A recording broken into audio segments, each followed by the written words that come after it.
નમસ્કાર વિદ્યાર્થી મિત્રો, આજે આપણે ધોરણ 8 વિજ્ઞાનનો મસ્ત મજાનો અને જોરદાર પાઠ પહેલો એટલે કે પાક ઉત્પાદન અને વ્યવસ્થાપન વિશે સમજશું.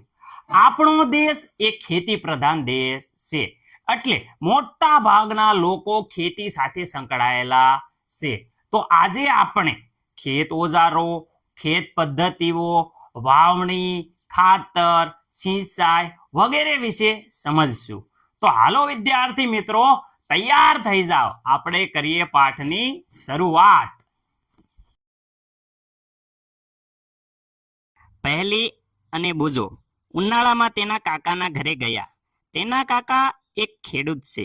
એક દિવસ તેઓ ખેતરમાં કેટલાક ઓજારો જોયા, જેમ કે ખુરપી, દાંતરડું, પાવડો, હળ વગેરે. આ જોઈ બુજાના મનમાં વિચાર આવ્યો અને તે બોલ્યો, હું જાણવા માંગુ છું કે આપણે આ ઓજારોનો ઉપયોગ ક્યાં અને કેવી રીતે કરીએ છીએ. વિદ્યાર્થી મિત્રો, તમે અભ્યાસ કરી ચૂક્યા છો કે બધા જ સજીવોને ખોરાક આવશ્યક છે. વનસ્પતિ, પ્રાણી, વનસ્પતિની વાત કરીએ તો વનસ્પતિ પોતાનો ખોરાક પ્રકાશ સંશ્લેષણની ક્રિયા દ્વારા કરે છે, પોતાનો ખોરાક જાતે બનાવે છે. પ્રાણીઓ પોતાનો ખોરાક જાતે બનાવી શકતા નથી. તો પ્રાણીઓ ખોરાક ક્યાંથી મેળવે છે? પરંતુ આપણે ખોરાક શા માટે ખાઈએ છીએ?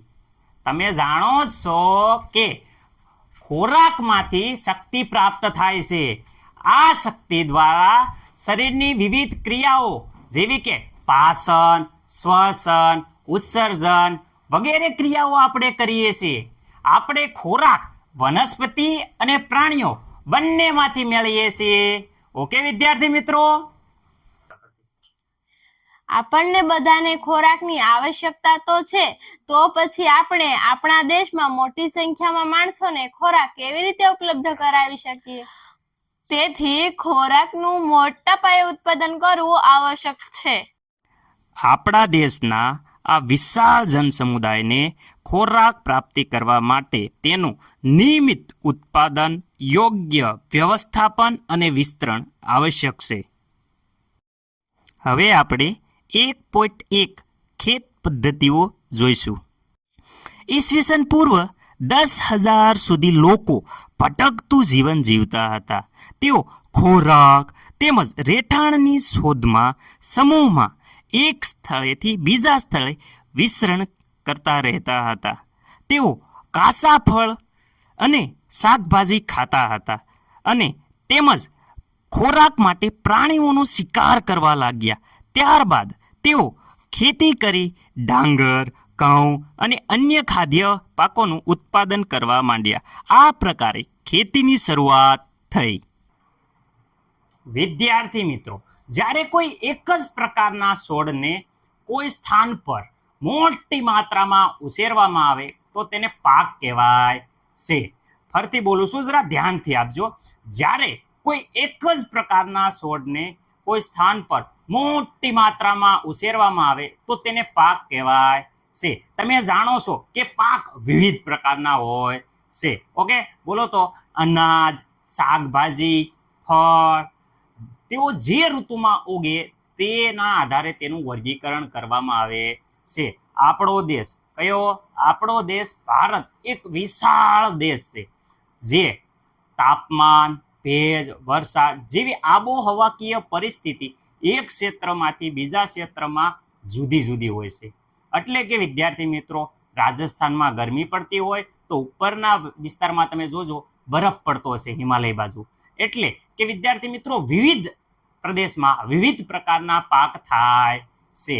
આ ઉપરાંત પાક ઋતુના આધારે આપણે મુખ્ય 2 પ્રકાર પાડીએ છીએ. એક તો ખરીફ પાક અને બીજો છે રવિ પાક. તો વિદ્યાર્થી મિત્રો, ચાલો આપણે ડિટેલમાં આના વિશે સમજીએ.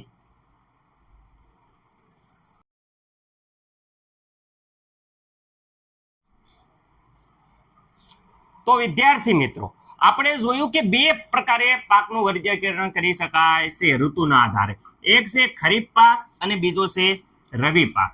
ખરીફ પાકની વાત કરી તો યાદ રાખજો ખાસ, જે પાકને વર્ષા ઋતુમાં રોપવામાં આવે છે તેને ખરીફ પાક કહેવાય છે. ખબર પડી કે વિદ્યાર્થી મિત્રો કોને? જે પાકને વરસાદની ઋતુમાં રોપવામાં આવે તે પાકને કયો પાક કહેવાય છે? ખરીફ પાક કહેવાય છે. ઓકે, વરસાદની ઋતુમાં આપણને ખબર છે કે આપણે વાડીએ કપાસ વાવીએ છીએ તો કપાસ કેવો પાક કહેવાય? ખરીફ પાક. રેડી? એટલે કે વરસાદ ઋતુ, ભારતમાં વરસાદ ઋતુ સામાન્ય રીતે જૂનથી સપ્ટેમ્બર સુધી હોય છે. ક્યારે હોય? જૂનથી લઈ અને સપ્ટેમ્બર સુધી વર્ષા ઋતુ આ ખેતરમાં પાક હોય છે. જૂનથી લઈ અને સપ્ટેમ્બર સુધી આ પાકને વાવવામાં આવે છે. ઓકે, તમે જોઈ શકો છો ડાંગર, મકાઈ, સોયાબીન, મગફળી, કપાસ વગેરે ખરીફ પાક છે. કારણ કે વરસાદ બહુ હોય ત્યારે વિદ્યાર્થી મિત્રો ખેતરમાં પાણી ભરાઈ જાય અને તમને ખબર છે આખા ખેતરમાં પાણી ભરી અંદર ડાંગર રોપવામાં આવે છે. ઓકે વિદ્યાર્થી મિત્રો, તમે જોઈ શકો છો અહીંયા ડાંગર વાવી છે, મકાઈ વાવી છે. જો રેડી? ડાંગર જુઓ, મકાઈ જુઓ. રેડી? હવે આ કપાસ જુઓ, મગફળી જુઓ. વિદ્યાર્થી મિત્રો આ બધા ખરીફ પાક છે. ઓકે, ચલો આગળ આપણે જોઈએ છે રવિ પાક. રવિ પાકની વાત કરીએ તો વિદ્યાર્થી મિત્રો જે પાક શિયાળામાં, રેડી? શિયાળો ક્યારે હોય? ઓક્ટોબર થી તે માર્ચ. રેડી? જે પાક શિયાળામાં એટલે કે ઓક્ટોબર થી માર્ચ જે પાક શિયાળામાં રોપવામાં આવતા પાકને રવિ પાક કહેવાય છે.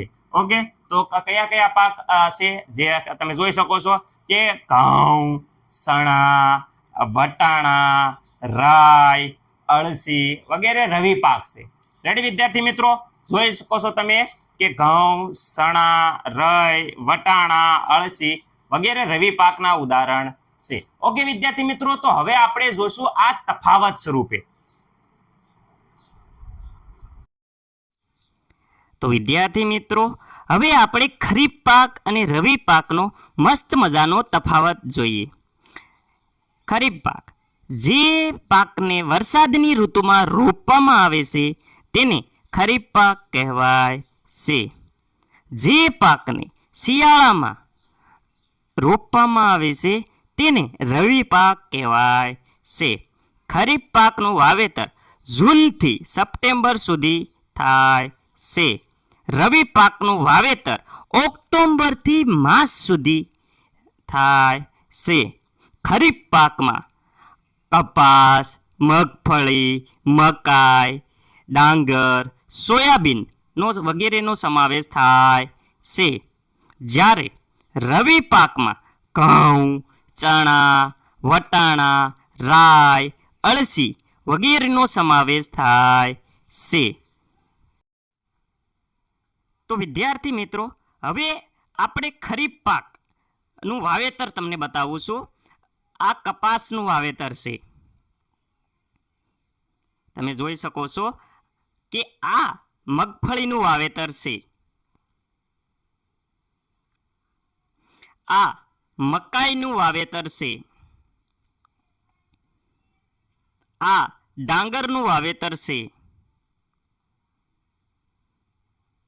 આ સોયાબીનનું વાવેતર છે.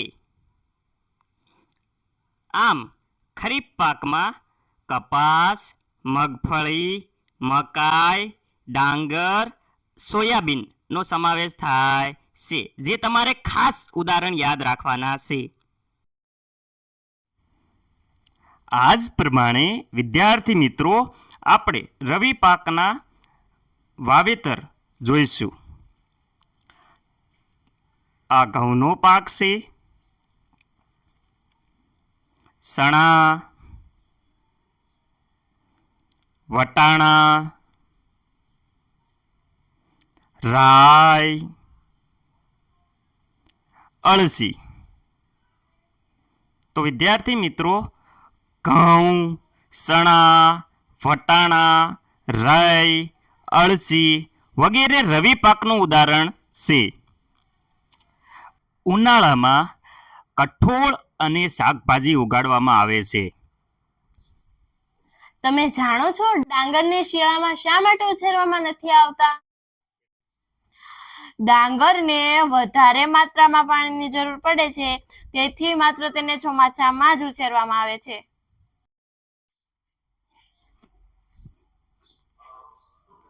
ઓકે વિદ્યાર્થી મિત્રો, તો હવે આપણે જોઈએ છીએ 1.2 પાક ઉત્પાદનની મૂળભૂત પદ્ધતિઓ. ઓકે બાળકો, તો આપણે જોઈએ છે પાક ઉત્પાદનની મૂળભૂત પદ્ધતિઓ. એ પહેલા ખેતી પદ્ધતિની વ્યાખ્યા અહીંયા જોઈ શકીએ છીએ કે પાકને, અહીંયા ધ્યાન રાખો તમે, પાકને ઉછેરવા માટે ખેડૂત દ્વારા અનેક પ્રવૃત્તિઓ સમયાંતરે કરવામાં આવે છે. રેડી? તમે જાણો છો કે આ પ્રવૃત્તિઓ એ જ પ્રકારની છે જે માળી અથવા તમે સુશોભનીય વનસ્પતિને તમારા ઘર આંગણે ઉછેરવા માટે કરો છો. આ પ્રવૃત્તિ અથવા કાર્યને ખેત પદ્ધતિઓ તરીકે ઓળખાય છે. ઓકે વિદ્યાર્થી મિત્રો, ફરીથી એકવાર હું બોલી જાઉં છું. પાકને ઉછેરવા માટે ખેડૂત દ્વારા અનેક પ્રવૃત્તિઓ સમયાંતરે કરવામાં આવે છે. આ પ્રવૃત્તિ અથવા કાર્યને ખેત પદ્ધતિઓ તરીકે ઓળખાય છે, જે માળી અથવા તમે સુશોભનીય વનસ્પતિ ઉગાડવા માટે તમારા ઘર આંગણે કરો છો. રેડી? તેવી જ છે. Okay ready? હવે આપણે જોઈશું આગળ. તો આ પદ્ધતિઓ જે નીચે આપેલી છે. ઓકે વિદ્યાર્થી મિત્રો, પહેલી જે ભૂમિને તૈયાર કરવી. ઓકે, ખેતીની શરૂઆતનો મેન તબક્કો એ છે કે ભૂમિને તૈયાર કરવી. બીજી છે રોપણી અથવા વાવણી. ઓકે, ત્રીજી છે કુદરતી અથવા કૃત્રિમ ખાતર આપવું. રેડી? રોપણી કરી પછી ખાતર આપવામાં આવે છે. ખાતર આપ્યું પછી સિંચાઈ કરવામાં આવે છે. સિંચાઈ કરી પાક ઉગશે, સાથે સાથે નીંદણ ઉગશે, તો નીંદણથી રક્ષણ કરવું પડશે. અને જેવું પાક તૈયાર થઈ જાય એટલે લણણી કરવી પડશે. અને આપણે જ્યારે લણણી કરી નાખશું પછી આપણે સંગ્રહ કરવાનો રહેશે. ઓકે વિદ્યાર્થી મિત્રો, સૌપ્રથમ ભૂમિ તૈયાર કરવી, પછી વિદ્યાર્થી મિત્રો આપણે રોપશું, અંદર રોપણી કર્યા પછી આપણે ખાતર આપશું, કુદરતી અથવા કૃત્રિમ ખાતર આપવું. જેવું ખાતર આપશું પછી આપણે પાણી પાશું, એટલે સિંચાઈ કરવી. સિંચાઈ થઈ જાય એટલે વિદ્યાર્થી મિત્રો નીંદણ થી આપણે એને રક્ષણ આપશું, રક્ષણ આપી દઈશું અને પાક તૈયાર થઈ જશે એટલે એને લણી નાખશું, એટલે લણણી કરશું. પછી વિદ્યાર્થી મિત્રો પાકનો આપણે સંગ્રહ કરશું, યોગ્ય રીતે સંગ્રહ કરશું, જેથી કરીને આપણે એનો મોટા પાયે ઉપયોગ કરી શકીએ. ઓકે વિદ્યાર્થી મિત્રો, તો આ પહેલો તબક્કો આપણે જોઈશું, ભૂમિને તૈયાર કરવી. વિદ્યાર્થી મિત્રો, હવે આપણે જોઈશું પહેલો તબક્કો, ભૂમિને તૈયાર કરવી. પાકને ઉછેરતા પહેલા ભૂમિને તૈયાર કરવી તે પ્રથમ તબક્કો છે. તો કયો પ્રથમ તબક્કો છે વિદ્યાર્થી મિત્રો? ભૂમિને તૈયાર કરવી. માટીને ઉપર નીચે કરી અને પોષી બનાવી તે ખેતીનું મહત્વપૂર્ણ કાર્ય છે, જેને ખેડાણ કહેવાય છે. ખેડાણથી મૂળ જમીનની ઊંડે સુધી જઈ શકે છે, જમીન પોષી થાય છે. ઓકે, શું કઈ વસ્તુ ખાસ ધ્યાન રાખવાની છે કે વિદ્યાર્થી મિત્રો પોષી જમીન કરવી, તો જેથી કરીને માટીમાં રહેતા જે અળસિયા અને સૂક્ષ્મજીવો છે એની વૃદ્ધિમાં સહાય થાય છે. આપણે માટી પોષી કરીએ છીએ, ખેડાણ કરીએ, જમીન પોષી થાય એટલે એની અંદર અળસિયા સરળતાથી શું થાય છે? રહેવામાં અનુકૂળ આવે છે. અળસિયા અને સૂક્ષ્મજીવોની વૃદ્ધિ થાય છે. સર, આ અળસિયા અને સૂક્ષ્મજીવોને આપણે શું કામ અંદર જમીનમાં રહેવા દેવા પડે? કારણ કે વિદ્યાર્થી મિત્રો આ સૂક્ષ્મજીવો એ ખેડૂતના મિત્ર છે. શું છે? ખેડૂતના મિત્ર. એક્ઝામમાં પ્રશ્ન બની શકે કે ખેડૂતના અળસિયા અને સૂક્ષ્મજીવો ખેડૂતના મિત્ર છે, સમજાવો. તો વિદ્યાર્થી મિત્રો તમારે કારણ આપવાનું. કારણ કે તે માટીને ઉપર નીચે કરી પોષી કરે છે અને તેમાં સેન્દ્રિય પદાર્થ ઉમેરે છે. આથી અળસિયા એ ખેડૂતના મિત્રો છે. ફરીથી જવાબ બોલું છું, કારણ કે તે માટીને ઉપર નીચે કરી પોષી કરે છે અને તેમાં સેન્દ્રિય પદાર્થ ઉમેરે છે. આથી અળસિયા ખેડૂતના મિત્ર છે. ઓકે વિદ્યાર્થી મિત્રો, હવે વિદ્યાર્થી મિત્રો તમે અગાઉના ધોરણમાં અભ્યાસ કરી ચૂક્યા છો. માટીમાં ખનિજો, પાણી, હવા તથા કેટલાક સજીવો જોવા મળે છે. તદુપરાંત મૃત વનસ્પતિ તેમજ મૃત પ્રાણીઓ જમીનમાં સજીવો દ્વારા વિઘટન પામે છે. આ રીતે મૃત સજીવોમાં રહેલા કેટલાક પોષક તત્વો મુક્ત થઈને ફરીથી જમીનમાં ભળી જાય છે. આ પોષક તત્વો વનસ્પતિ દ્વારા ફરીથી શોષણ પામે છે આ રીતે પોષક તત્વ વનસ્પતિઓ પ્રાપ્ત થાય છે. વિદ્યાર્થી મિત્રો, હવે આપણે જોઈએ જમીનની કેટલા સેન્ટીમીટર સુધી ઉપરની સપાટી એ વનસ્પતિની વૃદ્ધિમાં સહાય કરે છે. તેને ઉપર નીચે કરવાથી અને પોષી કરવાથી પોષણ તત્વયુક્ત ભૂમિ ઉપરની તરફ આવી જાય છે, જેથી વનસ્પતિ આ પોષક પદાર્થોને ઉપયોગ કરી શકે છે. એટલે વિદ્યાર્થી મિત્રો, જમીનને અમુક સપાટી સુધી ઉપર નીચે કરવાથી શું થાય? પોષક તત્વો છે, પોષક પદાર્થો છે એ ઉપરની તરફ આવી જાય છે, જેનો ઉપયોગ વનસ્પતિ કરી શકે છે. રેડી? આમ વિદ્યાર્થી મિત્રો, આમ માટીને ઉપર નીચે અને પોષી કરવી તે પાક રોપવા માટે અત્યંત મહત્વપૂર્ણ છે. રેડી? હવે જોઈએ માટીને ઉપર નીચે અને પોષી કરવાની જે પ્રક્રિયા છે એને ખેડાણ કહેવાય છે. રેડી વિદ્યાર્થી મિત્રો? ફરીથી જરા ધ્યાન આપજો તમે સરખી રીતે. રેડી? અહીંયા હું વાત કરું છું. માટીને ઉપર નીચે અને પોષી કરવાની જે પ્રક્રિયા છે એને ખેડાણ કહે છે. આ પ્રક્રિયા ફરીથી કહું, આ પ્રક્રિયા હળ ચલાવીને કરવામાં આવે છે. હળ લાકડાના અથવા લોખંડના બનેલા હોય છે. જો માટી અત્યંત સૂકી હોય, વિદ્યાર્થી મિત્રો, માટી અત્યંત સૂકી હોય તો ખેડ અગાઉ પાણી આપવાની જરૂર પડી શકે. ઓકે, આગળ ખેડેલા ખેતરમાં માટીના મોટા મોટા ટુકડા પણ હોઈ શકે છે. ખેડેલ ખેતરમાં માટીના મોટા મોટા ટુકડા પણ હોઈ શકે છે. તેને ઢેફા કહે છે. વિદ્યાર્થી મિત્રો, એને ઢેફા કહેવામાં આવે છે. આ ઢેફા તમે જોઈ શકો છો. આ ઢેફા તોડવા આવશ્યક છે. રેડી? આ ઢેફા છે એ તોડવા આવશ્યક છે. ખેતરને સમથળ કરવું એ વાવણી અને સિંચાઈ માટે લાભદાયી હોય છે. સમથળ કરી નાખ્યું હોય તો પાણી હળાના ધોરિયા વ્યવસ્થિત થાય. એટલે ખેતરને સમથળ કરવું એ વાવણી અને સિંચાઈ માટે લાભદાયક છે. આ કાર્ય સમાર દ્વારા કરવામાં આવે છે. આ કાર્ય છે વિદ્યાર્થી મિત્રો એ સમાર એટલે લેવલર દ્વારા કરવામાં આવે છે. હવે આગળ જોઈ શકો છો કે કેટલીક વખત શું કે છે? કેટલીક વખત જમીનને ખેડતા પહેલા જમીનમાં કુદરતી ખાતર પણ ઉમેરવામાં આવે છે. આ બાબત કુદરતી ખાતરને ભૂમિમાં યોગ્ય રીતે મિશ્રણ કરવામાં મદદરૂપ થાય છે. જમીનને ખેડી ન હોય એ પહેલા આપણે કુદરતી ખાતર નાખી દઈએ તો વિદ્યાર્થી મિત્રો શું થાય કે પછી ખેડે એટલે ખાતર છે એ ઉપર નીચે થઈ જાય, મિશ્ર થઈ જાય છે. રેડી? એટલે વરસાદ સાથે તણાઈ જતું નથી. ઓકે વિદ્યાર્થી મિત્રો, એટલે મિશ્રણ થઈ જાય છે. એટલે કહેવાય ને કે ભૂમિમાં યોગ્ય રીતે મિશ્રણ થાય છે. ભૂમિમાં બીજ રોપતા પહેલા ભૂમિને પાણી આપવામાં આવે છે. જ્યારે બીજ રોપણી કરીએ એ પહેલા વિદ્યાર્થી મિત્રો ભૂમિને પાણી આપવામાં આવે છે. ઓકે વિદ્યાર્થી મિત્રો, હવે આપણે જોઈશું ખેતીના ઓજારો. અહીંયા જોઈ શકો છો ખેતીના ઓજારો. રેડી? સારું ઉત્પાદન મેળવવા માટે બીજને રોપતા પહેલા માટીના ઢેફા તોડવા આવશ્યક છે. વિદ્યાર્થી મિત્રો યાદ રાખજો, માટીના ઢેફા તોડવા આવશ્યક છે. આ કાર્ય વિવિધ ઓજારોની મદદથી કરવામાં આવે છે. હળ, ખરપિયો, દાંતી. રેડી? આ કાર્ય કરવા માટે મુખ્ય ઓજાર છે. ઓકે વિદ્યાર્થી મિત્રો, હળ, ખરપિયો, દાંતી. રેડી? દાંતીને તમે અહીંયા જોઈ શકો છો કે કલ્ટિવેટર પણ કહેવામાં આવે છે.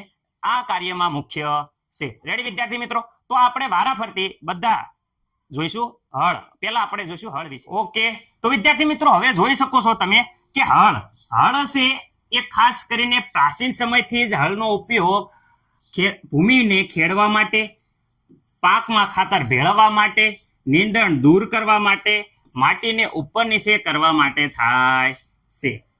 હળનો ઉપયોગ શું થાય છે? તો એક તો ભૂમિને ખેડવા માટે, પાકમાં ખાતર ભેળવવા માટે, નીંદણને દૂર કરવા માટે, માટીને ઉપર નીચે કરવા માટે થાય છે.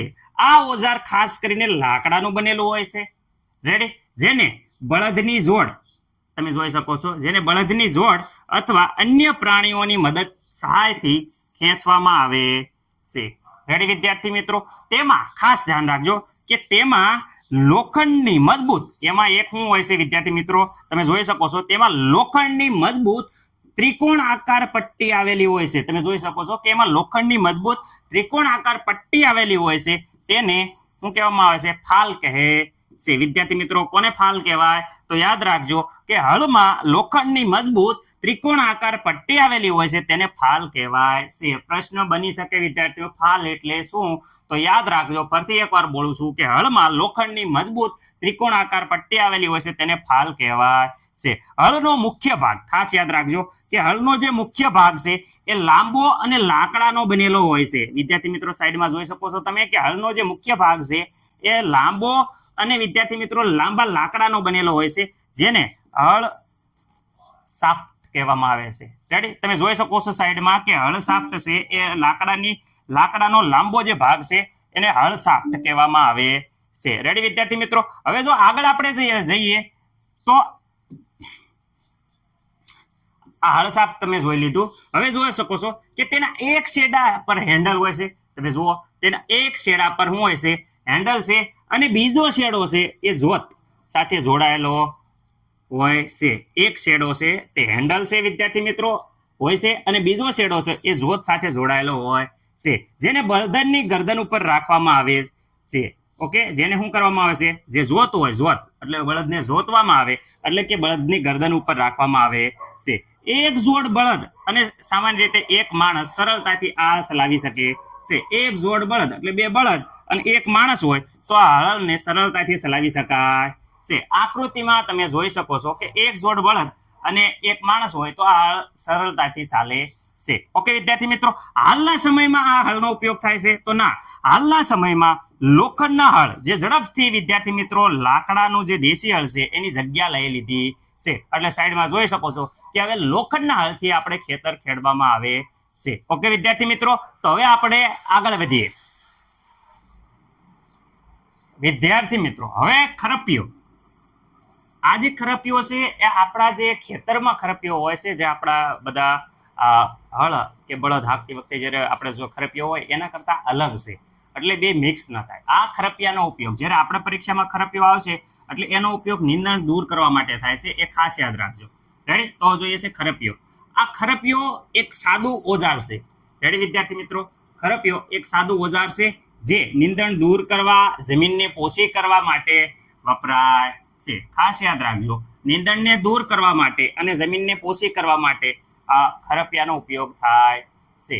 ઓકે વિદ્યાર્થી મિત્રો, તેમાં શું છે? તેમાં લોખંડ કે લાકડાનો લાંબો દંડો આવેલો હોય છે. તમે જોઈ શકો છો કે લોખંડ કે લાકડાનો લાંબો દંડો આવેલો હોય છે. એક છેડે એટલે વિદ્યાર્થી મિત્રો અહીંયા જોઈ શકો છો એક છેડે મજબૂત પહોળી લોખંડની વળી ગયેલી એક તકતી જોડાયેલી હોય છે. એક છેડે યાદ રાખજો, મજબૂત, અહીંયા જોઈ શકો છો તમે, મજબૂત પહોળી અને લોખંડની વળી ગયેલી એક તકતી જોડવામાં આવેલી હોય છે, જે બ્લેડ મારફતે કામ કરે છે. ખેતર ખેડી નાખે એટલે બ્લેડ મારફતે કામ કરે છે. તેને પ્રાણીઓ દ્વારા ખેંચવામાં આવે છે. વિદ્યાર્થી મિત્રો, આ ખરપિયાને પ્રાણીઓ દ્વારા ખેંચવામાં આવે છે. ખરપિયો બહુ ઇમ્પોર્ટન્ટ છે અને ખાસ ખરપિયાનો ઉપયોગ તમારે ભૂલવાનો નથી. ખરપિયો એ નીંદણ દૂર કરવા માટે ઉપયોગ થાય છે. ખરપિયાનો ઉપયોગ શું થાય છે? નીંદણને દૂર કરવા અને જમીનને પોષી કરવા માટે વપરાય છે. ઓકે વિદ્યાર્થી મિત્રો, એમાં ખાસ યાદ રાખવાનું છે કે એક છેડે મજબૂત પહોળી લોખંડની વળી ગયેલી એક તકતી જોડવામાં આવેલી હોય છે, જે બ્લેડ મારફતે કામ કરે છે. મને નથી લાગતું કે કોઈને કંઈ પ્રોબ્લેમ હોય. રેડી, આ ખરપિયો અને આપણા ખેતરનો ખરપિયો મિક્સ ન થાય એનું ખાસ ધ્યાન રાખજો. ચલો વિદ્યાર્થી મિત્રો, હવે આગળ. તો વિદ્યાર્થી મિત્રો, દાંતી. હવે જૂના જમાનામાં જે હળ અને બળદ વડે જે ખેતી કરવામાં આવતી એમાં બહુ સમય લાગતો, 10 થી 15 દિવસ જેવો સમય લાગતો. એટલે આધુનિક સમયમાં આપણે જોશો ટ્રેક્ટર દ્વારા જ્યારે દાંતી મારવામાં આવે તો કલાકમાં દાંતી પૂરી થઈ જાય છે. એટલે જે આ નવો જમાનો છે ટ્રેક્ટર દ્વારા કરવામાં આવે, દાંતી મારવામાં આવે. તો વિદ્યાર્થી મિત્રો, આ ખેતર ખેડવા માટે જે દાંતી મારવામાં આવે છે, એટલે હવે આપણે જોશું દાંતી. રેડી, દાંતી. આજના સમયમાં ખેતરની ખેડ રેડી ટ્રેક્ટર દ્વારા સંચાલિત દાંતી વડે કરવામાં આવે છે. ઓકે, આજના જમાનામાં શું થાય છે? આજના સમયમાં ખેતરની ખેડ એ ટ્રેક્ટર દ્વારા સંચાલિત દાંતી વડે કરવામાં આવે છે. રેડી, તમને એમ પૂછે કે આધુનિક સમયમાં ખેતી શેના વડે કરવામાં આવશે? તો દાંતી વડે યાદ રાખવાનું છે. જેને આપણે કલ્ટિવેટરનો ઉપયોગથી એટલે કે દાંતીના ઉપયોગથી શ્રમ અને સમય એટલે કે વિદ્યાર્થી મિત્રો શ્રમ અને સમય બંનેની બચત થાય છે. ઓછા સમયમાં જલ્દી કાર્ય થઈ જાય છે. એટલે એમ કહે છે કે શ્રમ અને સમય બંનેની બચત થાય છે. તમે જોઈ શકો છો કે આ દાંતીનું એક ચિત્ર છે અને દાંતી મારે છે ખેતરમાં. તો હવે આપણે જોઈશું વિદ્યાર્થી મિત્રો વાવણી. અહીંયા જોઈ શકો છો વાવણી. વાવણી એ પાક ઉત્પાદનનો એક વિદ્યાર્થી મિત્રો મહત્વનો તબક્કો છે. રેડી? વાવણી પહેલા યાદ રાખજો, વાવણી પહેલા સારી ગુણવત્તાવાળા, સ્વસ્થ અને તંદુરસ્ત વિદ્યાર્થી મિત્રો, વાવણી પહેલા સારી ગુણવત્તાવાળા, સ્વસ્થ અને તંદુરસ્ત બીજને પસંદ કરવામાં આવે છે. ખેડૂત દ્વારા સારી ઉપજ પ્રાપ્ત કરવા માટે બીજને અગ્રિમતા આપવામાં આવે છે. જો આપણે સારી ઉત્પાદન મેળવવું હોય, દાખલા તરીકે તમે વાત કરો કપાસનો આપણે મોટો છોડ અને વધુ માત્રામાં કપા આવે એ રીતે જમીનમાં વાવો હોય તો આપણે એવા બીજની પસંદ કરશું જેનો છોડ મોટો અને વધુ ઉત્પાદન મળે. એટલે વિદ્યાર્થી મિત્રો બીજને અગ્રિમતા આપવામાં આવે છે. રેડી? એક દિવસ મેં મારી મમ્મીને ચણાના કેટલાક દાણાને વાસણમાં રાખી તેમાં થોડું પાણી ઉમેરતા જોયું. થોડી મિનિટ પછી કેટલાક બીજ પાણી ઉપર તરવા લાગ્યા. મને આશ્ચર્ય થયું કે કેટલાક બીજ પાણી ઉપર કેમ તરે છે. તો વિદ્યાર્થી મિત્રો, હવે આપણે જોઈશું પ્રવૃત્તિ નંબર 1.1. એક બીકર લઈ અને તેને પાણીથી અડધું ભરી દો. તેમાં એક મુઠ્ઠી ભરી ઘઉંના દાણા નાખો અને તેને બરાબર હલાવો. કેટલાક સમય સુધી રાહ જુઓ. જ્યારે વિદ્યાર્થી મિત્રો આપણે પાણીમાં દાણા ઉમેરીએ છીએ ત્યારે અમુક દાણા પાણી ઉપર તરે છે, જ્યારે ભારે દાણા તળિયામાં બેસી જાય છે. હલકા જે દાણા છે એ શક્તિયુક્ત હોય છે, પોલાણ ધરાવતા હોય છે, જેથી કરીને પાણી ઉપર તરે છે. તો વિદ્યાર્થી મિત્રો, સારા બીજને ક્ષતિગ્રસ્ત બીજથી અલગ કરવાની આ એક ઉત્તમ પદ્ધતિ છે. તો આપણે બીજની પસંદગી જોઈ. હવે જો બીજ પસંદ કર્યા પછી વાવણીમાં આપણે પહેલા તો કઈ રીતે કરશું, તો અહીં જોઈ શકો છો કે જૂના જમાનામાં પરંપરાગત રીતે હાલે છે એ વાવણી કેવી રીતે થતી. તો વિદ્યાર્થી મિત્રો, પરંપરાગત રીતે બીજની વાવણી કરવા માટે વાપરવામાં આવતું ઓજાર ને ઘરણી આકારનું હોય છે. કેવા આકારનું હોય છે વિદ્યાર્થી મિત્રો? યાદ રાખજો, પરંપરાગત રીતે જૂના જમાનામાંથી વાપરવામાં આવતું આ ઓજાર એ ઘરણી આકારનું હોય છે, જે આકૃતિમાં તમે જોઈ શકો છો. બીજને યાદ રાખજો, બીજને ગરણીની અંદર નાખવાથી, બીજને જ્યારે તમે ગરણી અંદર નાખવાથી શું થઈ જાય? તે ધારદાર અણીવાળા છેડાયુક્ત 2 થી 3 પાઇપમાંથી પસાર થાય છે. તે ધારદાર અણીવાળા યુક્ત 2 કે 3 પાઇપમાંથી પસાર થાય છે. આ છેડાઓ, જે પાઇપના છેડા છે, આ છેડાઓ માટીમાં ખૂંપી ત્યાં બીજનું સ્થાપન કરે છે. વિદ્યાર્થી મિત્રો, એ છેડા માટીમાં ખૂંપેલા હોય છે, જ્યાં બીજનું શું કરે છે? એ સ્થાપન કરી દે છે. આ રીતે વિદ્યાર્થી મિત્રો વાવણી થાય છે પરંપરાગત રીતે. પણ આ પદ્ધતિ કહેવાય કે અત્યારે વાપરવામાં આવતી નથી. ઓકે, અત્યારે આધુનિક ટ્રેક્ટર દ્વારા આપણે વાવણી કરીએ છીએ, વાવણિયા દ્વારા. રેડી વિદ્યાર્થી મિત્રો? તો ચલો આપણે એ જોઈએ.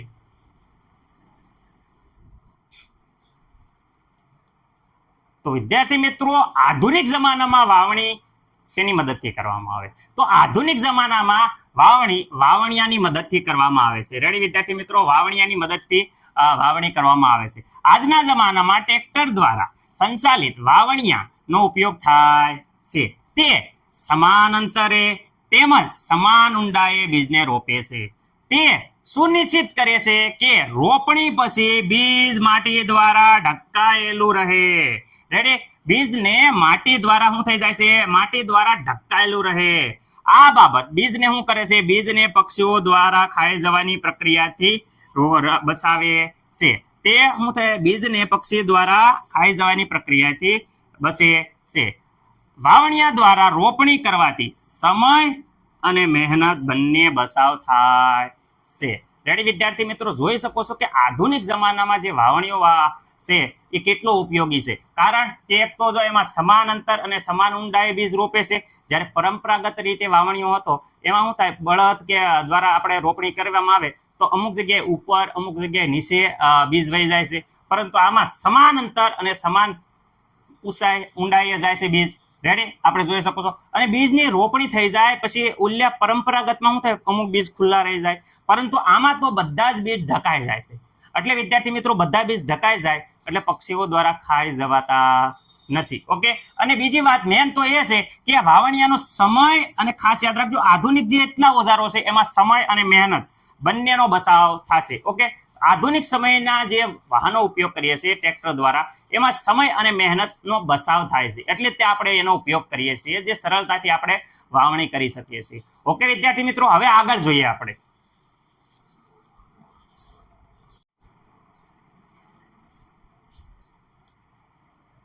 તો વિદ્યાર્થી મિત્રો, હવે આપણે વાવણી કરી ચૂક્યા છો. વાવણીમાં ખાસ આપણે કીધું યોગ્ય અંતર અને યોગ્ય ઊંડાઈ. તો વિદ્યાર્થી મિત્રો, શું કામ યોગ્ય અંતર જરૂરી છે? કારણ કે છોડ વચ્ચે ગીચતા રોકવા માટે બીજને યોગ્ય અંતરે શું છે વાવવું, રોપવું અથવા કે વાવવું એ અત્યંત આવશ્યક છે. જેથી કરીને શું થાય, યોગ્ય અંતરે બીજ હોય તો શું ફાયદો થાય? તો જ્યારે યોગ્ય અંતરે આપણે બીજ હોય તો છોડને પૂરતા પ્રકારમાં જોઈ શકો છો, છોડને પૂરતો પ્રકાશ મળે છે, ભૂમિમાં પોષક તત્વો મળે છે, તેમજ પૂરતા પ્રમાણમાં પાણી પ્રાપ્ત થાય છે.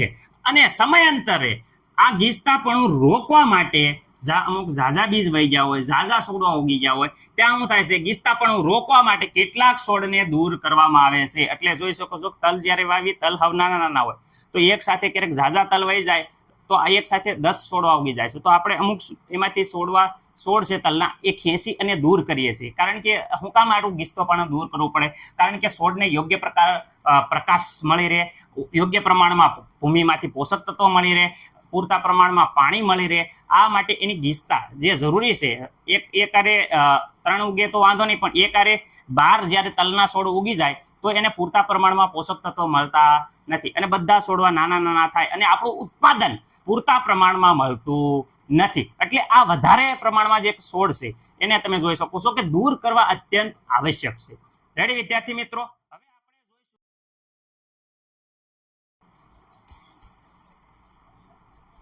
મારી શાળા નજીક એક નર્સરી છે. મેં જોયું કે છોડને નાની નાની કોથળીઓમાં રાખેલા હોય છે. આ છોડને નાની નાની કોથળીઓમાં કેમ રાખેલા હોય છે? ડાંગર જેવા કેટલાક છોડને પહેલા નર્સરીમાં ઉગાડવામાં આવે છે. જ્યારે તેમના રોપાઓ તૈયાર થઈ જાય ત્યારે તેમને મનુષ્ય દ્વારા ખેતરમાં ઉગાડવામાં આવે છે. તેમજ વન્ય વનસ્પતિ અને પુષ્પીય વનસ્પતિને પણ આ રીતે ઉગાડવામાં આવે છે.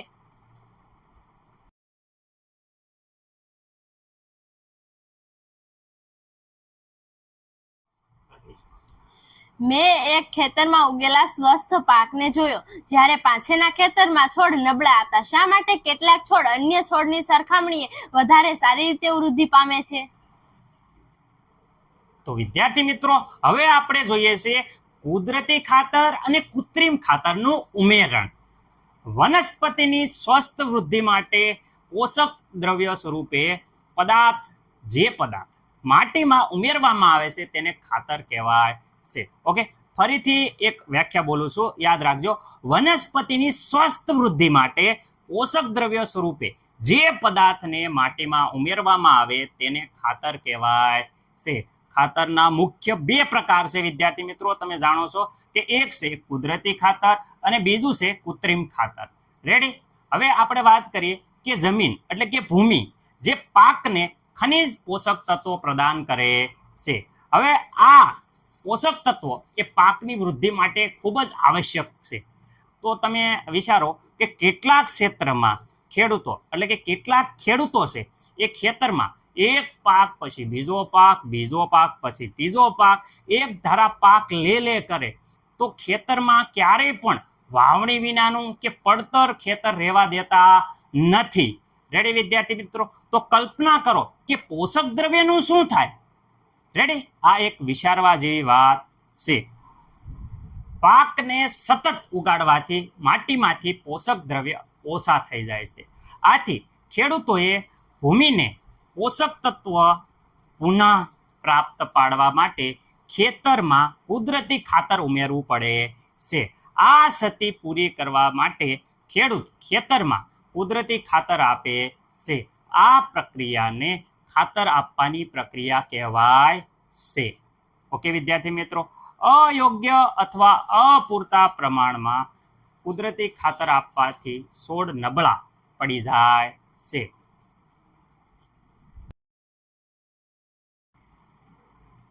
કુદરતી ખાતર કુદરતી ખાતર એક કાર્બનિક પદાર્થ છે, એટલે કે જૈવિક પદાર્થ છે, જે વનસ્પતિ અથવા પ્રાણી કચરાના વિઘટનથી પ્રાપ્ત થાય છે. ઓકે વિદ્યાર્થી મિત્રો, હવે વાત કરીએ કે ખેડૂત છે એ વનસ્પતિ અને પ્રાણી કચરાને ખુલ્લા સ્થળે એક ખાડો કરે અને ખાડામાં એકઠું કરી અને તેનું વિઘટન થવા દે છે. રેડી? વિઘટન કેટલાક સૂક્ષ્મજીવો દ્વારા થાય છે. રેડી? વિઘટન થઈ જાય એટલે આ વિઘટન પદાર્થ છે એ પદાર્થને કુદરતી ખાતર સ્વરૂપે ઉપયોગમાં લેવામાં આવે છે. ઓકે, કૃત્રિમ ખાતર. કૃત્રિમ ખાતર એવું રસાયણ છે વિદ્યાર્થી મિત્રો જે ચોક્કસ પોષક દ્રવ્યથી સમૃદ્ધ હોય છે. ઓકે, કૃત્રિમ ખાતર એ એવું રસાયણ છે જે ચોક્કસ પ્રકારના પોષક તત્વોથી એકદમ સમૃદ્ધ હોય છે. તે તમને એમ થતું હશે કે તે કુદરતી ખાતરથી કઈ રીતે જુદું પડે છે? થાય છે કે નહીં વિદ્યાર્થી મિત્રો? તમારા મનમાં પ્રશ્ન થતો જ હશે કે કૃત્રિમ ખાતર એ કુદરતી ખાતરથી કઈ રીતે જુદું પડે છે? તો જે કૃત્રિમ ખાતર છે એનું ઉત્પાદન વિદ્યાર્થી મિત્રો કારખાનામાં થાય છે. તમે જોઈ શકો છો કે જે કૃત્રિમ ખાતર છે એનું ઉત્પાદન મોટા મોટા કારખાનામાં થાય છે. અચ્છા સર, તો કૃત્રિમ ખાતરના 2-3 ઉદાહરણ આપો. ચલો આપી દઈએ ઉદાહરણ. ઓકે વિદ્યાર્થી મિત્રો, જો ધ્યાનથી જોજો ઉદાહરણ. કૃત્રિમ ખાતરની વાત કરીએ તો કૃત્રિમ ખાતરના ઉદાહરણમાં યુરિયા જોઈ શકો છો તમે, ammonium sulphate, ready, super phosphate, potash, NPK, આ બધા ઉદાહરણો એ કૃત્રિમ ખાતરના છે. ઓકે, હવે વાત કરે છે કૃત્રિમ ખાતરનો ઉપયોગ આપણે ઘઉં, ડાંગર, મકાઈ જેવા પાકમાં સારું ઉત્પાદન મેળવવા માટે કરીએ છીએ. પરંતુ વિદ્યાર્થી મિત્રો યાદ રાખજો, ડેન્જર, યાદ રાખજો, પરંતુ અત્યંત વધારે પડતો ઉપયોગ ડેન્જર. રેડી? વધારે પડતો ઉપયોગ કરવો તો શું થાય છે? અત્યંત વધારે પડતો આપણે જો ખાતર નાખ કરીએ તો વિદ્યાર્થી મિત્રો જમીનની ફળદ્રુપતા ઘટે છે. રેડી? જમીનની ફળદ્રુપતા ઘટે છે અને વિદ્યાર્થી મિત્રો આ કૃત્રિમ ખાતર છે એ ખાસ કરીને જળનું પ્રદૂષણ પણ ફેલાવે જો વધારે પ્રમાણમાં તમે વાપરો તો. એટલે ફળદ્રુપતા જાળવવા માટે કુદરતી ખાતરનો ઉપયોગ થાય છે. એટલે જ વિદ્યાર્થી મિત્રો કુદરતી ખાતર ઇઝ ધ બેસ્ટ. એટલે કે આપણે જ્યારે ખાતર વધારે પ્રમાણ ગમે એટલા પ્રમાણમાં નાખો, કુદરતી ખાતર તમે ગમે એટલા પ્રમાણમાં નાખો તો પણ તમારા ખેતરમાં કહેવાય ને કે કંઈ પણ ફળદ્રુપતામાં કહેવાય ને કે નુકસાન જશે નહીં. અમુકની ફળદ્રુપતા છે, કુદરતી ખાતર એ જમીનની ફળદ્રુપતા વધારે અને જમીનનું જે બંધારણ છે એમાં સુધારો કરશે અને વિદ્યાર્થી મિત્રો જમીનની જે જળ શક્તિ છે, જમીનની જે જળ સંગ્રહ શક્તિ છે એમાં વધારો કરશે. એટલે કે જળ ધારણ શક્તિ છે એમાં વધારો કરે છે, જળ ધારણ ક્ષમતામાં વધારો કરે છે. ઓકે વિદ્યાર્થી મિત્રો, અને તો જમીનની ફળદ્રુપતા જાળવવા માટે આપણે કુદરતી ખાતરનો ઉપયોગ કરીએ છીએ. અને વિદ્યાર્થી મિત્રો ફળદ્રુપતા જાળવવા માટે 2 પાક વચ્ચે ખેતરમાં 2 પાક વચ્ચે થોડા સમયનો કહેવાય કે સમય અંતર રાખવું જરૂરી છે. અથવા જો તમે સમય અંતર ન રાખો તો વિદ્યાર્થી મિત્રો તમારે કુદરતી ખાતર વધુ પ્રમાણમાં ઉમેરવામાં આવે છે. રેડી? પાકની ફેરબદલી, રેડી, એ અત્યંત આવશ્યક છે જમીનની ફળદ્રુપતા માટે. રેડી? તમે એક પાક માનો કે પાકની ફેરબદલી એટલે શરૂઆતમાં માનો કે એક પાક તમે ઘઉંનો લીધો છે. ઓકે વિદ્યાર્થી મિત્રો, તો તમે ઘઉં પછી બીજો પાક છે એ કઠોળનો લ્યો. રેડી? એક ધાન્ય અને કઠોળ. એટલે વિદ્યાર્થી મિત્રો પાકની ફેરબદલીથી પણ જમીનની ફળદ્રુપતામાં ઘણો ફેર થાય છે. ઓકે, તમે કઠોળની વાત કરીએ તો કઠોળ છે એની કઠોળ જે શિબિર કુળની વનસ્પતિ છે એમાં જે મૂળ ગંડિકા, જે મૂળ હોય એની મૂળ નાની ગંડિકા તમે જોઈ શકો છો. એ મૂળ ગંડિકામાં રાઇઝોબિયમ નામના બેક્ટેરિયા આવેલા હોય છે. ઓકે, જે નાઇટ્રોજનનું સ્થાપન કરે છે. એટલે વિદ્યાર્થી મિત્રો તમે કઠોળ વાવ્યો છે એટલે તમારી જમીનમાં શું થઈ જાય છે કે રાઇઝોબિયમ નામના બેક્ટેરિયા છે એ નાઇટ્રોજનનું સ્થાપન કરે છે. એટલે આપણી જમીન છે એમાં નાઇટ્રોજનનું પ્રમાણ વધી જાય છે. ઓકે, જે પોષક તત્વ કહેવાય કે વનસ્પતિના વિકાસમાં ખૂબ જ ઉપયોગી છે. ઓકે,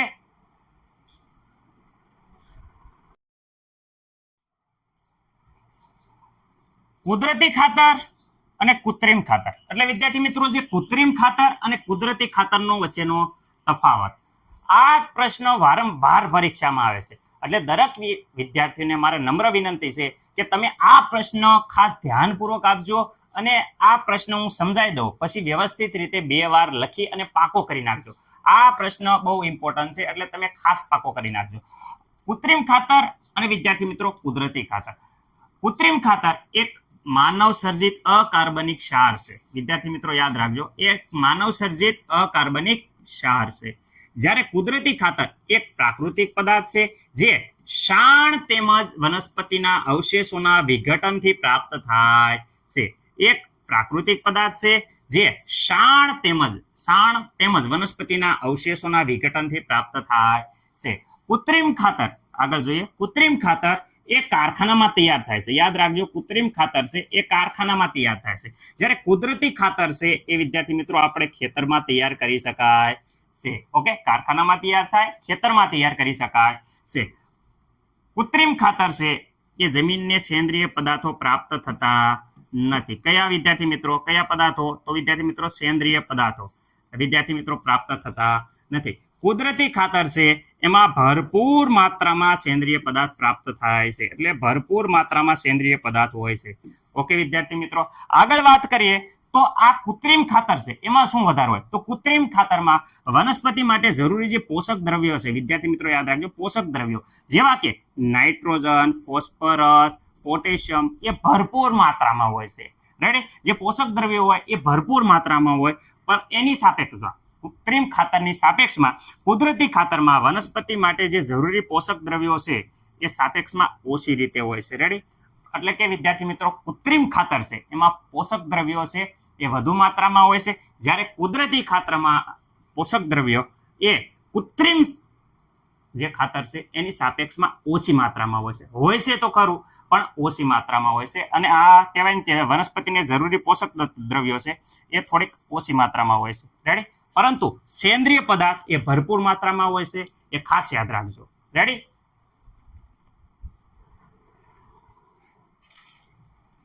તમને ખબર જ છે વિદ્યાર્થી મિત્રો કે કુદરતી ખાતરના ફાયદા. કુદરતી ખાતર એટલે કે જૈવિક ખાતર એ વિદ્યાર્થી મિત્રો કૃત્રિમ ખાતરની તુલનામાં વધારે સારું ગણવામાં આવે છે. રેડી? એના મુખ્ય અમુક કારણ છે, તમે જોઈ શકો છો કે તે જમીનની જળ ધારણ ક્ષમતામાં વધારો કરે છે. રેડી? જળ ધારણ ક્ષમતા છે એમાં વધારો કરે છે. રેડી? એટલે જળ ધારણ એટલે જમીનની જે જળ પાણી શોષણ કરવાની ક્ષમતા છે એમાં વધારો કરે છે, જેથી એ વૃક્ષોને ફાયદાકારક થાય છે. આગળ વાત કરીએ, જમીનને છિદ્રાળુ બનાવે છે જેથી કરીને વાયુનું વિનિમય સરળતાથી પ્રાપ્ત થાય છે. જમીનને છિદ્રાળુ બનાવે છે જેથી વાયુનું જે વિનિમય છે એ સરળતાથી પ્રાપ્ત થાય છે. વિદ્યાર્થી મિત્રો આગળ વાત કરું તો તે ફાયદાકારક સૂક્ષ્મજીવોમાં પણ વધારો કરે છે. એટલે કે અંદર જે સૂક્ષ્મજીવો છે જે આપણને વિવિધ પોષક તત્વો આપે એ સૂક્ષ્મજીવોને પણ વધારો કરે છે. તે સિવાય તે જમીનના બંધારણમાં પણ સુધારો કરે છે. મને નથી લાગતું કે આમાં કાંઈ પ્રોબ્લેમ હોય. પહેલું છે કે જમીનના જળ ધારણ ક્ષમતામાં વધારો કરે છે. બીજું છે જમીનને છિદ્રાળુ બનાવે છે જેથી કરીને વાયુનું જે વિનિમય છે એ વાયુનું વિનિમય સરળતાથી થાય છે. તે ફાયદાકારક સૂક્ષ્મજીવોમાં વધારો કરે છે અને જમીનના બંધારણને પણ સુધારો કરે છે. આ કુદરતી ખાતરના ફાયદા છે વિદ્યાર્થી મિત્રો. એકવાર લખી અને પાકા કરી નાખો. હાલો.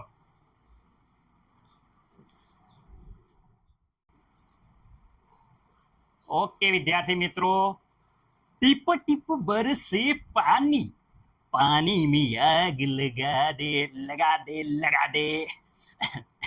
તમને એમ થશે કે સર આ શું કરો છો? તો વિદ્યાર્થી મિત્રો હવે આપણે સિંચાઈ વિશે જોઈશું. જીવંત રહેવા માટે પ્રત્યેક સજીવને પાણીની આવશ્યકતા હોય છે. ઓકે, વૃદ્ધિ અને વિકાસમાં પાણીનું મહત્વ હોય છે. વનસ્પતિની આપણે વાત કરીએ તો વનસ્પતિમાં પાણી સાથે ક્ષાર અને પોષક દ્રવ્યો પણ જમીનમાંથી વનસ્પતિ શોષણ કરે છે. વનસ્પતિમાં 90% વિદ્યાર્થી મિત્રો પાણી હોય છે. ઓકે, હવે આપણે સિંચાઈ તો કોને કહેવાય? સિંચાઈ નિયમિતપણે ખેતરમાં પાણી પૂરું પાડવાની પ્રક્રિયાને સિંચાઈ કહેવાય છે. ફરીથી એકવાર વ્યાખ્યા બોલું છું વિદ્યાર્થી મિત્રો. નિયમિતપણે ખેતરમાં પાણી પૂરું પાડવાની ક્રિયાને સિંચાઈ કહેવાય છે. તો તમે પાણી ક્યાંથી મેળવો છો? તો સિંચાઈના સ્ત્રોતો કયા કયા છે? તો વિદ્યાર્થી મિત્રો સિંચાઈના સ્ત્રોતોની વાત કરીએ તો સિંચાઈમાં કુવાઓ એટલે કુવામાંથી પાણી મેળવીએ છીએ, નહેરો, રેડી, તળાવો, બોર કુવાઓ, વિદ્યાર્થી મિત્રો બોર કુવાઓ એટલે ડાર, રેડી, નદીઓ અને ડેમ. સિંચાઈના સ્ત્રોતો આમ વિદ્યાર્થી મિત્રો, કૂવો, નહેર, બોર કૂવો, તળાવ, નદી અને ડેમ છે જ્યાંથી આપણને પાણી મળે છે.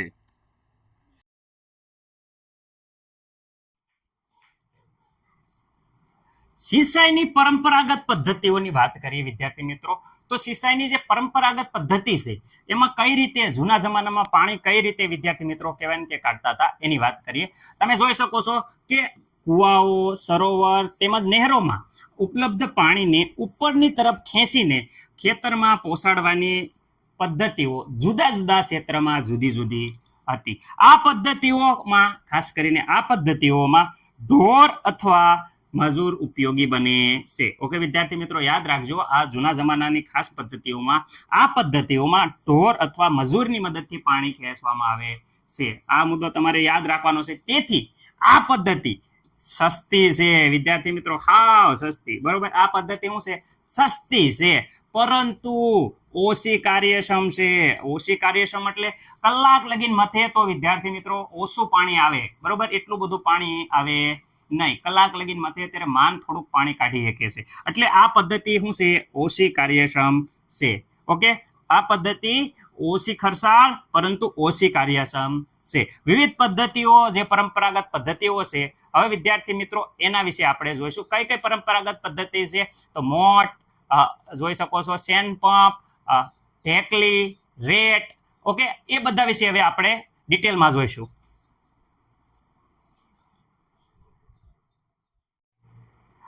મોટ ગરગડીયુક્ત વ્યવસ્થા છે આ. વિદ્યાર્થી મિત્રો, આ જૂના જમાનામાં સેનપંપ દ્વારા તમે જોઈ શકો છો કે સરળ પ્રવાહ ઉત્પન્ન કરી અને ઉપરની તરફ પાણી લાવવામાં આવે છે. મશીન દ્વારા આ એક સાદું ચક્ર દ્વારા પાણીને ખેંચવામાં આવે છે.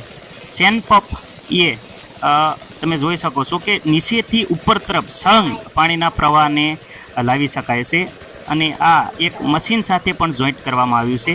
આ સેનપંપ છે. વિદ્યાર્થી મિત્રો, આ ઢેકણી છે. ઢેકણી છે જે જુદા જુદા પ્રકારની હોય છે. એમાંથી એક પ્રકાર આ ઢેકણીનો છે જે ડાયરેક્ટ ખેતરમાં એક ખાડામાંથી પાણી બહાર કાઢવા માટે ઉપયોગ થાય છે અને એ પાણી પાકને પાવામાં આવે છે. આ ઢેકણી છે પણ બીજા પ્રકારની ઢેકણી છે જે કૂવામાંથી પાણી કાઢવા માટે વપરાય છે. વિદ્યાર્થી મિત્રો, કૂવામાંથી પાણી કાઢી અને તમે જોઈ શકો છો કે બાજુમાં હવેડો છે એ ભરી દેવામાં આવ્યો છે. આખો પાણીનો ભરવામાં આવ્યો છે. સાઈડના છેડે એક વજનદાર વસ્તુ મૂકવામાં આવે છે ઢેકણીમાં. રેડી? અને બીજા છેડે ડોલ બાંધવામાં આવે છે અને કૂવાની અંદર નાખી અને પાણી બહાર કાઢવા માટે ઉપયોગી છે આ ઢેકણી. જે જૂના જમાનામાં આ ઉપયોગ કરવામાં આવતો હતો ઢેકણીનો.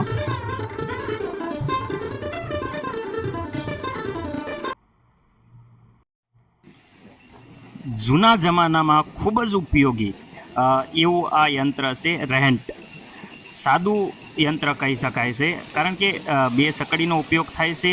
એક સકડી દ્વારા બળદ ગોળ ગોળ ફરે છે. એ સકડી સાથે બીજી સકડી આ ચક્ર સાથે જોડી અને ચક્રને ઉપરથી નીચે તરફ ફેરવે છે. નીચેની તરફ પાણીની ડોલો ભરાય અને ઉપરની તરફ પાણી ખાલી થઈ જાય છે. જે પાણી ધોરિયા મારફતે આપણે પાકને પાવામાં ઉપયોગી થાય છે. મોટા ચક્ર દ્વારા તમે જોઈ શકો છો કે પાણી ખેંચવામાં આવે છે. નીચેથી ઉપર પાણી લાવવામાં આવે છે. બળદ દ્વારા ગોળ ફેરવી અને આ એક સકડી સાથે બીજી ચક્ર ફેરવવામાં આવે છે. તમે જોઈ શકો છો કે આ બે ચક્ર એકબીજા સાથે જોઈન્ટ હોય છે, જે ગોળ ફરવાથી પાણી બહારની તરફ આવે છે. તો આટલી છે સિંચાઈની પદ્ધતિ: મોટ, સેનપંપ, ઢેકલી અને રેટ.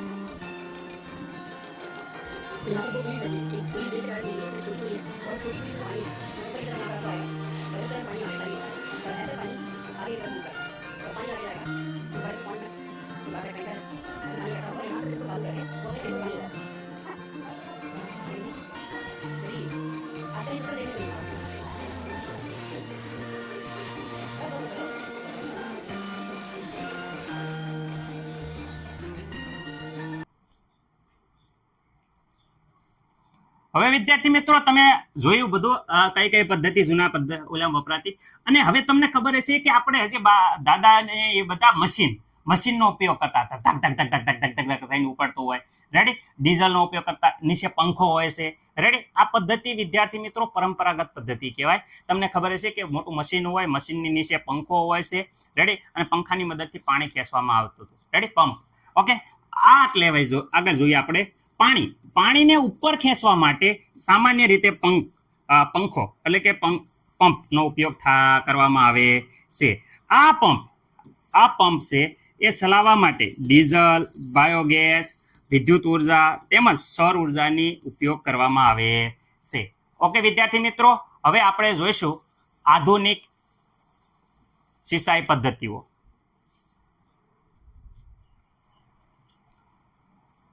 આધુનિક સિંચાઈ પદ્ધતિની વાત કરીએ વિદ્યાર્થી મિત્ર, આ પરીક્ષામાં આ ક્વેશ્ચન ઇમ્પોર્ટન્ટ બને છે, એટલે ખાસ યાદ રાખજો. આપણે આજના જમાનામાં કેવી રીતે સિંચાઈ કરીએ છીએ. તો વિદ્યાર્થી મિત્રો, આધુનિક સિંચાઈ પદ્ધતિ ખાસ યાદ રાખજો, જ્યાં પાણી કરકસર પૂર્ણ ઉપયોગ કરીએ છીએ તો પણ ખેતી કરી શકાય છે. એટલે કે વિદ્યાર્થી મિત્રો, જ્યાં પાણીની તંગી છે, ઓછી માત્રામાં પાણી છે, તો પણ વિદ્યાર્થી મિત્રો આ પદ્ધતિથી આપણે ખેતી કરી શકીએ છીએ. તો આધુનિક પદ્ધતિ છે એમાં મુખ્ય આપણા સિલેબસમાં આ ધોરણમાં 2 છે. એક તો છે ફુવારા પદ્ધતિ અને બીજી છે ટીપક સિંચાઈ પદ્ધતિ.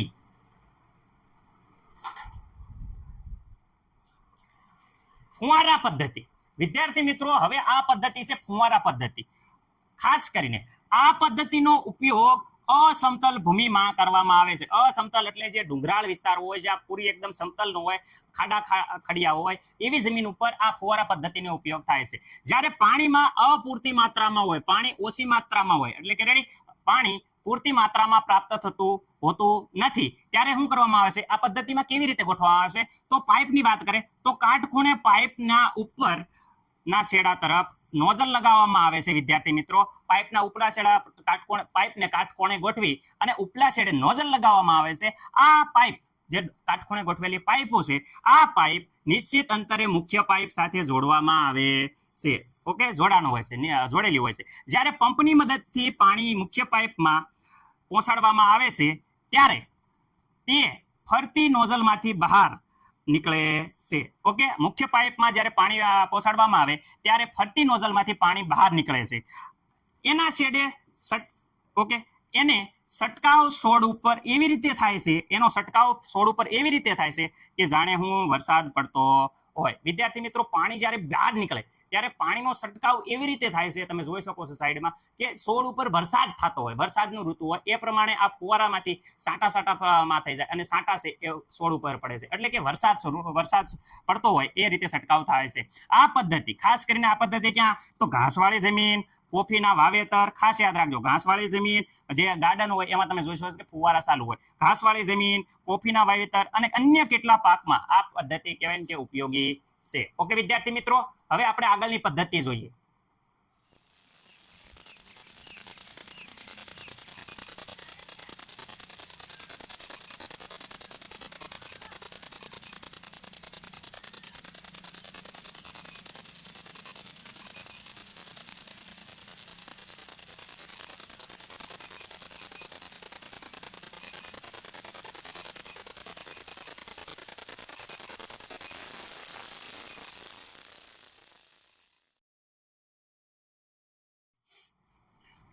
ટપક પદ્ધતિ.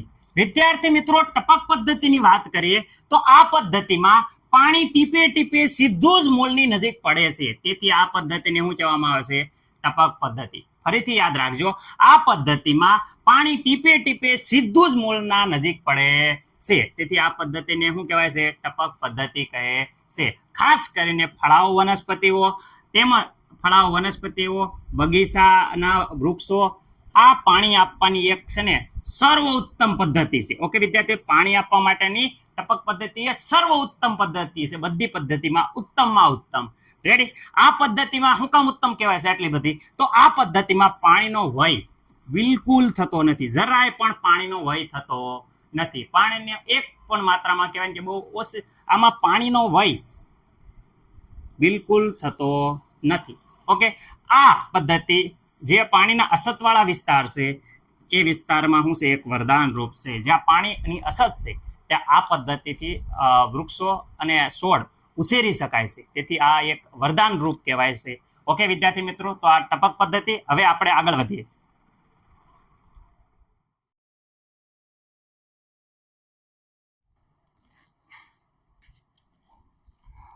ખેતરમાં કેટલાક અન્ય અનૈચ્છિક અને બિનજરૂરી છોડ, રેડી, ખેતરમાં કેટલાક અન્ય અનૈચ્છિક અને બિનજરૂરી છોડ કુદરતી રીતે પાક સાથે ઉગી નીકળે છે.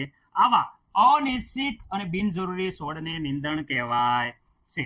રેડી, નિંદણ ને દૂર કરવા માટેની પ્રક્રિયાને નિંદામણ કહેવાય છે. વિદ્યાર્થી મિત્રો ખાસ યાદ રાખજો, નિંદણને દૂર કરવાની જે પ્રક્રિયા છે એને નિંદામણ કહેવાય છે. ફરીથી એકવાર, ખેતરમાં કેટલાક અન્ય અનૈચ્છિક અને બિનજરૂરી છોડ કુદરતી રીતે પાક સાથે ઉગી નીકળે છે. આવા અનૈચ્છિક અને બિનજરૂરી છોડને નિંદામણ કહેવાય છે. રેડી, નિંદામણને દૂર કરવાની પ્રક્રિયાને વિદ્યાર્થી મિત્રો નિંદણ કહેવાય છે. ઓકે, મને નથી લાગતું કે આમાં કોઈને કઈ વ્યાખ્યામાં કઈ પ્રોબ્લેમ હોય. ઓકે વિદ્યાર્થી મિત્રો, આગળ જોઈશું. નિંદામણ આવશ્યક છે. કારણ કે વિદ્યાર્થી મિત્રો નિંદણ છે એ પાણી, પોષક દ્રવ્યો, જગ્યા તેમજ પ્રકાશ માટે મુખ્ય પાક સાથે સ્પર્ધા કરે છે. રેડી, અને તેની વૃદ્ધિ ઉપર અસર કરે છે. વિદ્યાર્થી મિત્રો ખાસ યાદ રાખવાનું કે નિંદણ હોય એ મુખ્ય પાક સાથે પાણી, પોષક દ્રવ્ય, જગ્યા તેમજ પ્રકાશ માટે સ્પર્ધા કરે છે અને એની વૃદ્ધિ ઉપર અસર પાડે છે. રેડી, આગળ વાત કરે કેટલાક નિંદણ છે, જે કેટલાક નિંદણ છે વિદ્યાર્થી મિત્રો, એ કેટલાક નિંદણ લણણીમાં પણ વિક્ષેપ ઉદ્ભવ કરે છે તથા મનુષ્ય અને પ્રાણીઓ માટે ઝેરી હોય છે. વિદ્યાર્થી મિત્રો રેડી,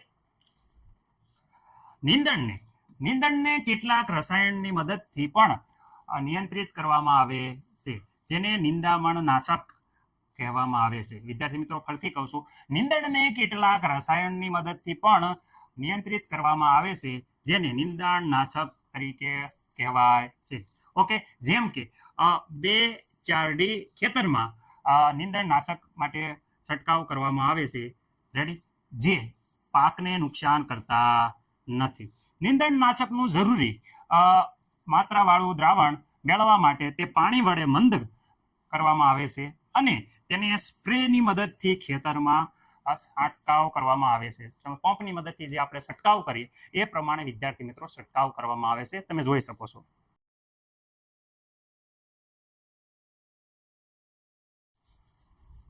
જેમ કે અગાઉ જણાવવામાં આવ્યું છે કે નિંદણના વનસ્પતિના વૃદ્ધિ સમયે પુષ્પ અને બીજ બનતા પહેલા જ તે નિંદામણ નાશકનો છંટકાવ કરવામાં આવે છે. નિંદામણ નાશક એ ખેડૂતના સ્વાસ્થ્ય પર પણ અસર પાડી શકે છે. રેડી, છંટકાવથી જે ખેડૂતના સ્વાસ્થ્ય પર પણ અસર પડે છે. તેથી તેઓનો રસાયણનો ઉપયોગ ખૂબ જ તે સાવધાનીપૂર્વક કરવો જોઈએ. આ રસાયણનો છંટકાવ કરતી વખતે તેમને ખાસ યાદ રાખવાનું, તેમને નાક તેમજ મોઢા ઉપર કપડાથી ઢાંકેલું હોવું જોઈએ, ઢાંકી દેવાનું છે. ઓકે વિદ્યાર્થી મિત્રો, છંટકાવ કરતી વખતે નાક અને મોઢું છે એ કપડાથી ઢાંકી દેવાનું છે. હવે વિદ્યાર્થી મિત્રો આપણે લણણી વિશે જોઈશું. રેડી, લણણી. ઓકે, પાકની લણણી એક અગત્યનું કામ છે. રેડી, પાક જ્યારે પરિપક્વ થઈ જાય, યાદ રાખજો, પાક જ્યારે પરિપક્વ થઈ જાય ત્યારે તેને કાપવાની ક્રિયાને લણણી કહેવાય છે. ઓકે વિદ્યાર્થી મિત્રો, પાક જ્યારે પરિપક્વ થઈ જાય ત્યારબાદ તેને કાપવાની જે ક્રિયા છે એને લણણી કહેવાય છે. લણણી દરમિયાન કાં તો પાકને ખેંચીને ઉખાડી લેવામાં આવે છે, અથવા તો તેને જમીનની નજીકના અંતરથી કાપી લેવામાં આવે છે. વિદ્યાર્થી મિત્રો રેડી, એક અનાજના પાકને પરિપક્વ થવા માટે 3 થી 4 મહિના લાગે છે.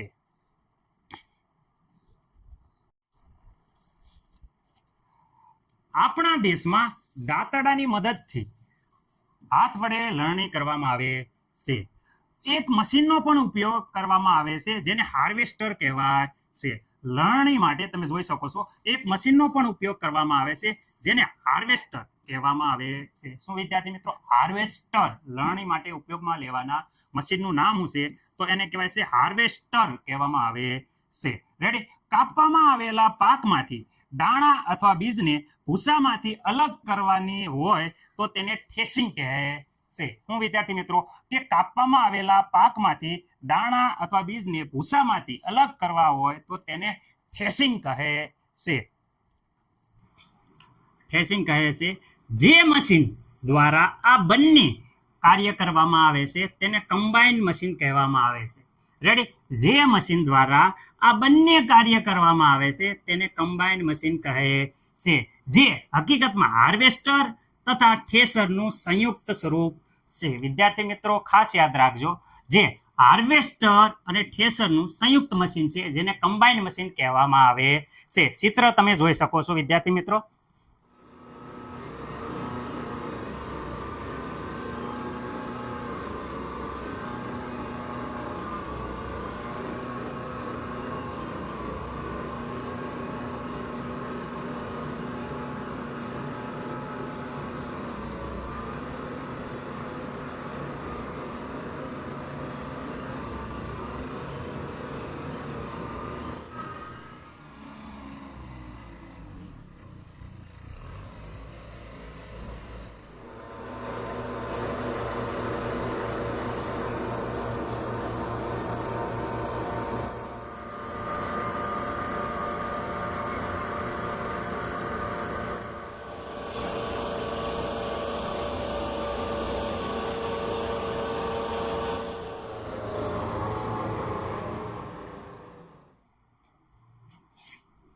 નાના ખેતરવાળા ખેડૂતો અનાજના દાણાઓને અને ભૂસાને ઉપણાવ જેવી ક્રિયાથી અલગ કરવા આવે છે.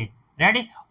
અનાજના દાણા અને ભૂસા એટલે વિદ્યાર્થી તમે જોયું છે કે ઘઉંના દાણામાં જે ભૂસું હોય એ આપણે મમ્મી ઉપણેથી ઉપણે છે કે નહીં, પવન હારો આવતો હોય ને ઉપણે છે, એ ક્રિયાને ઉપણવાની ક્રિયા કહેવાય છે. એટલે અનાજના દાણા અને ભૂસાને ઉપણવાની ક્રિયાથી અલગ કરી શકાય છે.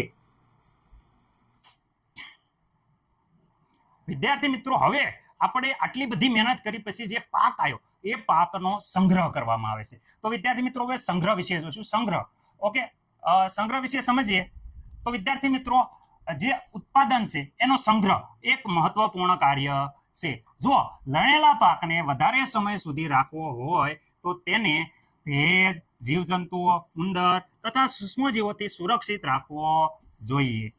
રેડી? લણેલા દાણાઓ છે એમાં વધુ ભેજ રહેલો હોય છે. જો તરત જ લણેલા દાણાઓને સુકયા વગર, યાદ રાખજો, સુકયા વગર જો તમે સંગ્રહ કરવામાં આવે તો તે બગડી શકે છે અથવા તો સૂક્ષ્મજીવો દ્વારા નષ્ટ થઈ શકે છે તથા બીજ અંકુરણ માટે બિનઉપયોગી બને છે.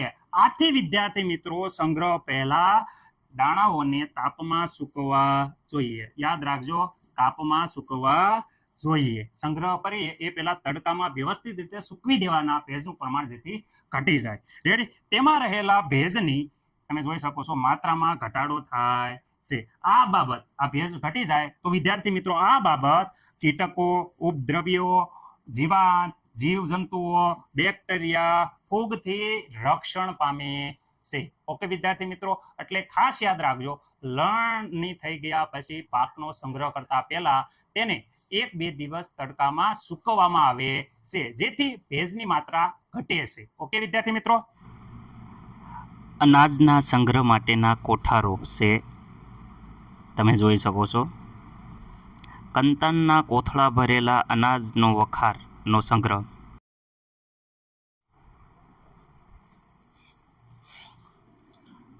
ખેડૂત પાકના ઉત્પાદનનો સંગ્રહ તકતારના કોથળા અને ધાતુના મોટા પીપળામાં કરે છે. તેમજ મોટા પાયે અનાજનો સંગ્રહ કોઠારમાં અથવા વખારમાં કરવામાં આવે છે. કોઠાર એટલે ધાતુના ઊંચા પાત્રમાં. રેડી વિદ્યાર્થી મિત્રો? આગળ વાત કરે કે ભાઈ કોઠાર અને વખારમાં કરવાથી શું થાય છે કે જેથી તેનું ઉંદરો અને જીવજંતુઓ જેવા કીટકોથી રક્ષણ મળે છે, રક્ષણ કરી શકાય છે. ઓકે વિદ્યાર્થી મિત્રો. અને ઘરની વાત કરીએ તો ઘરમાં અનાજનો સંગ્રહ કરવા માટે લીમડાના સૂકા પાંદડાનો ઉપયોગ કરવામાં આવે છે.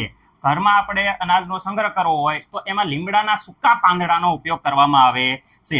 મોટા સંગ્રહ ગૃહો એટલે કે સ્ટોર હોય વિદ્યાર્થી મિત્રો, એમાં અનાજને કીટકો તેમજ સૂક્ષ્મજીવોથી સુરક્ષિત રાખવા માટે અનાજને કીટકો તેમજ સૂક્ષ્મજીવોથી સુરક્ષિત રાખવા માટે યાદ રાખજો વિશિષ્ટ રસાયણનો ઉપચારથી કરવામાં આવે છે. રેડી? વિશિષ્ટ રસાયણો હોય એ વિદ્યાર્થી મિત્રો અંદર મૂકવામાં આવે અથવા તો છંટકાવ કરવામાં આવે સાઈડમાં, જેથી કરીને જે સૂક્ષ્મજીવો અને કીટકો છે એનેથી રક્ષણ મળે છે, અનાજનું રક્ષણ કરી શકાય છે. વિદ્યાર્થી મિત્રો, વનસ્પતિ દ્વારા આપણે ખોરાક જોયો કેવી રીતે ઉત્પન્ન થાય છે. હવે જોઈએ છીએ પ્રાણીઓ દ્વારા ખોરાક. એ માટે પ્રવૃત્તિ આપી છે વિદ્યાર્થી મિત્રો. પ્રવૃત્તિ નંબર 1.3. તમારી નોટબુકમાં નીચે આપેલું કોષ્ટક બનાવો અને તેને પૂર્ણ કરો. તમે જોઈ શકો છો ક્રમ નંબર 1, ખોરાક તરીકે દૂધ. તો દૂધ કોણ આપે? ગાય, ભેંસ, બકરી. એવી રીતે આપણે હવે આગળ લખશું. બીજા નંબરમાં કોડ લીવર ઓઇલ અને માંસ ખોરાક તરીકે. કોડ લીવર ઓઇલ અને માંસ તો વિદ્યાર્થી મિત્રો માછલીમાં મળે. ત્રીજા નંબરે ઈંડા અને માંસ તો વિદ્યાર્થી મિત્રો મરઘીમાંથી મળે છે. ચોથો નંબર મધ તો વિદ્યાર્થી મિત્રો મધમાખીમાંથી મળે છે. આ પ્રાણીઓમાંથી ખોરાક મળે છે. આ કોષ્ટક પૂર્ણ કર્યા બાદ તમે જોયું હશે કે વનસ્પતિ અને પ્રાણીઓ પણ આપણને વિવિધ પ્રકારના ખાદ્ય પદાર્થ પ્રદાન કરે છે. સમુદ્રની તટ ક્ષેત્રમાં રહેતા લોકોનો મુખ્ય આહાર તરીકે માછલી ઉપયોગ કરે છે. અગાઉના ધોરણમાં આપણે વનસ્પતિના ખાદ્ય પદાર્થ વિશે અભ્યાસ કરી ચૂક્યા છો. ઓકે વિદ્યાર્થી, અત્યારે આપણે અભ્યાસ કર્યો કે પાક ઉત્પાદનના વિવિધ તબક્કા હોય છે. રેડી? જેવા કે બીજની પસંદગી, રોપણી વગેરે વગેરે. તેથી જ તે વિદ્યાર્થી મિત્રો યાદ રાખજો. તે જ રીતે યાદ રાખજો, ઘરમાં અથવા ખેતરમાં વિદ્યાર્થી મિત્રો ઘરમાં અથવા ખેતરમાં રાખવામાં આવતા પાલતુ પ્રાણીઓને યોગ્ય ખોરાક, રહેઠાણ તેમજ દેખરેખ અતિ આવશ્યક છે. જ્યારે આ મોટા પ્રમાણમાં કરવામાં આવે ત્યારે તેને પશુપાલન કહેવાય છે. વિદ્યાર્થી મિત્રો, ત્યારે એને પશુપાલન કહેવામાં આવે છે. કોને પશુપાલન કહેવાય? ઘરમાં અથવા ખેતરમાં રાખવામાં આવતા પાલતુ પ્રાણીઓને યોગ્ય ખોરાક, રહેઠાણ તેમજ દેખરેખ રાખવામાં આવે, આવું મોટા પાયે કરવામાં આવે તો એને પશુપાલન કહેવામાં આવે છે. રેડી વિદ્યાર્થી મિત્રો?